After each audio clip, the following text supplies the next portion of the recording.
Soyez les bienvenus à ce M365 Microlearning, où nous expliquons brièvement comment envoyer des messages dans Teams. Ce micro-apprentissage est proposé par l'équipe Microsoft 365 Change, qui se compose de 3 personnes, le Major Johan Livens, responsable de la communication, Lynn Verschragen, consultante en gestion de changement et le Major Michael Etans, gestionnaire de matériel et responsable du changement Microsoft 365. Nous allons aborder les points suivants dans cette vidéo. 1. La barre latérale dans Teams. 2. Comment démarrer une conversation. 3. Les options. 4. L'intégration au sein de Teams et Outlook. 5. La liste de contacts dans Teams. Dans l'application de bureau Teams et l'application web Teams, vous trouverez dans la barre latérale de gauche, plusieurs boutons, dont le chat.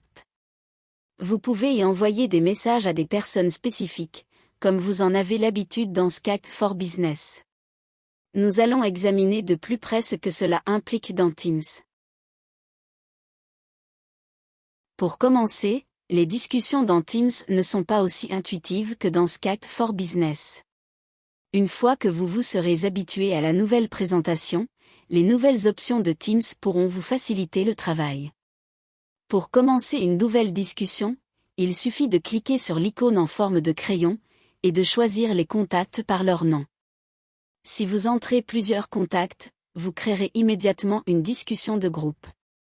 La nouveauté, par rapport à Skype for Business, est que vos conversations ne restent plus disponibles dans votre boîte mail, mais, au sein même de Teams. À partir d'une conversation, vous pouvez immédiatement lancer un appel vidéo, ou une conversation vers un appel vidéo, mais, vous pouvez aussi appeler sans téléphonie de type vidéo, ce que l'on appelle un appel vocal. En outre, vous pouvez utiliser le bouton de partage, pour partager, par exemple, votre écran.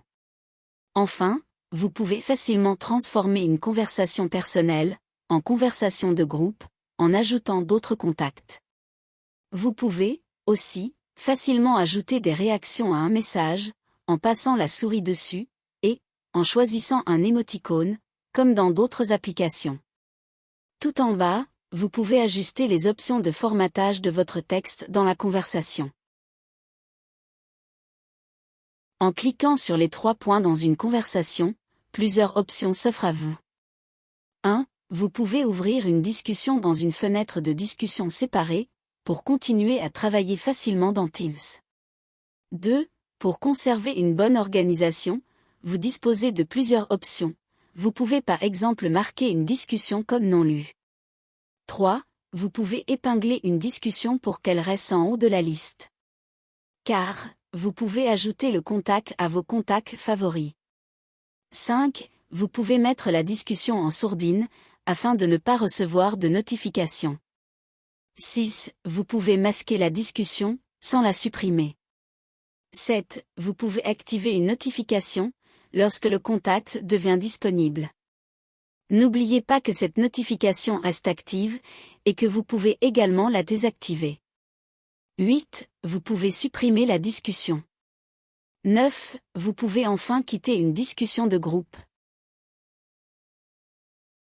Outlook intègre également Teams, ce qui vous permet de discuter directement avec Teams, à partir d'Outlook, comme indiqué sur la droite.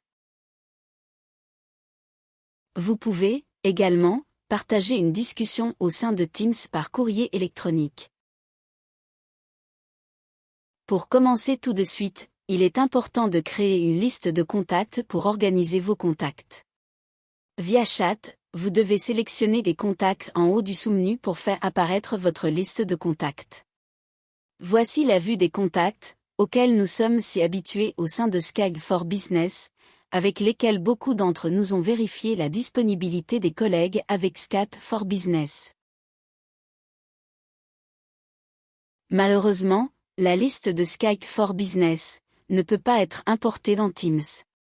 Les groupes et les contacts doivent, donc, être créés manuellement dans Teams.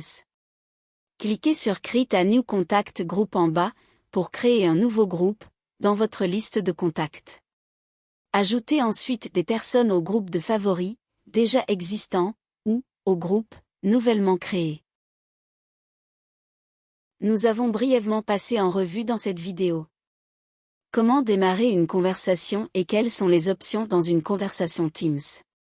Ensuite, nous avons brièvement expliqué l'intégration dans Teams et Outlook, dans les deux sens. Après tout, nous avons examiné la liste de contacts dans Teams. Nous espérons que ce microlearning M365 vous a permis d'aller plus loin, afin que vous puissiez rapidement commencer à utiliser Teams. Merci de votre intérêt et à la prochaine vidéo.